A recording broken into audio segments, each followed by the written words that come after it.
Здравейте, приятели! Включвам се за първи път през новия сезон, макар че започнах да карам малко по-рано мотора. Април месец е вече, 24-та година.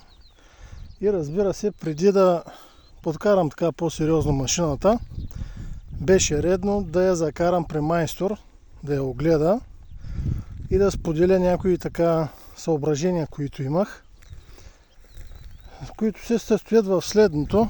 Някои от вас може би си спомнят, ако са гледали предишното видео. Така, има един лек звук в двигателя, като звънтене, нещо подобно, което първоначално ме смущаваше и започнах да си мисля какви ли не работи, че е тръгнала някаква повреда, евентуално задаваща се. Но майстора каза, че този звук е характерен за двутактовите двигатели. Даже сподели, че по негово мнение мотора работи отлично. В края на миналия сезон установих, буквално в предпоследното каране, че тук помпичката, където е за смесване на двутактовото масло, ето тук. Значи тук едно жило върти, тук назад има подкалника. Това е казанчето за двутактовото масло. От тук помпи, вкарва вътре в карбуратора, мисля, че отива, или в двигателя, няма значение. И си прави оптимална смес. Обаче от тук стичаше струйка, капчици и си викам, това в един момент ще направи бела и мотора ще блокира. Съответно, варианта е нова помпа, ремонт на тази или пълно изолиране и смесване на маслото с бензина. Проверих за нова помпа, тъй като консумативи, уплътнения не се продават. Единствено в eBay има. Нова помпа с поръчка 400 лева. 400 лева за помпа няма да дам, то е ясно. И майстора вика, най-лесният начин е, вместо да разглобяваме там помпа, да се усложняват нещата, източва се маслото от казанчето, изключва се датчика да не свети лампата на таблото и си смесвам маслото в туба с бензина, наливам и карам. И доколкото помня, преди от МЗ-та, много отдавна където съм карал, че на литър бензин се слага около 25 грама масло. И тъй като този мотор принципно е доста по-високо оборотен, макар пък, че е с водно охлаждане, и прецених, че първоначално ще му сложа 30 грама масло на литър и така направих. И покарах около 30-40 км, по-скоро 47-8, и реших да проверя свещта, цвета на полюса, съответно трупа ли на гар, бедна ли е сместа и така нататък. Буквално преди малко го направих това упражнение и установих, че има доста нагар.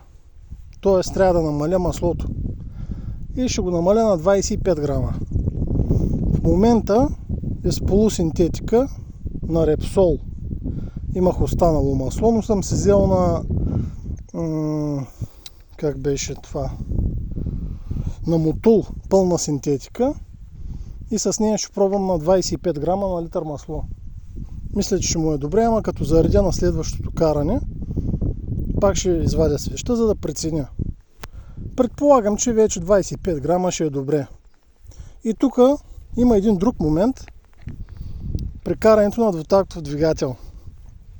Когато помпата смесва, мотора смесва през помпата, дозира маслото, там нещата са окей. В смисъл, караш, даваш газ, връщаш газта, на горнище, на долнище, инженера го е сметнал. Обаче, когато караш двутактов двигател, при който ти смесваш маслото с бензина, е хубаво, препоръчително, силно препоръчително, да не кажа задължително, е когато примерно си в баир, да не държиш прекалено дълго навита газта до край.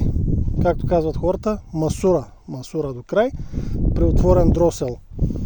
Ако трябваше слезеш на по-ниска предавка, но караш, държиш известно време, няколко секунди газта в отворено положение, връщаш, пак подаваш, пак връщаш. Това щади двигателя. Подобрява смазването.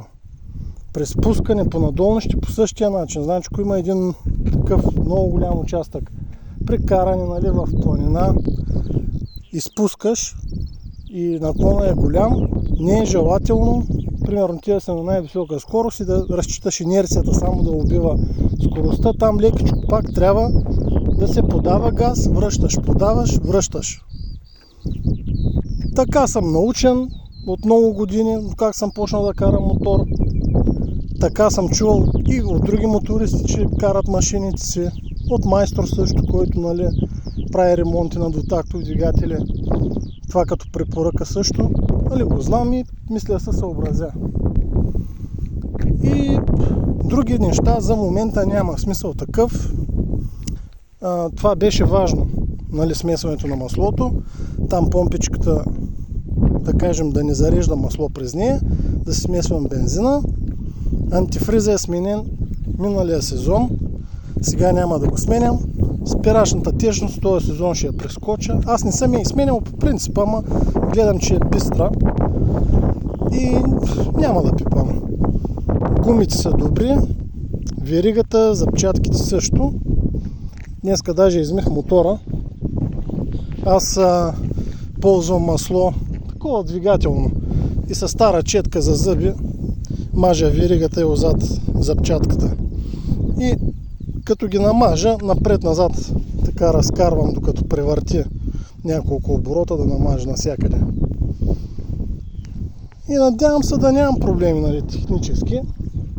Мотора да си го карам безпроблемно. За сега това е.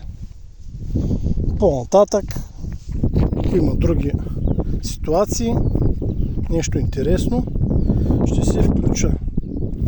Значи на 49 000 км започвам сезона. Тия 157, даже малко повече съм ги минал от март месец до сега. Виждате, времето е хубаво, природа, кара се. До скоро!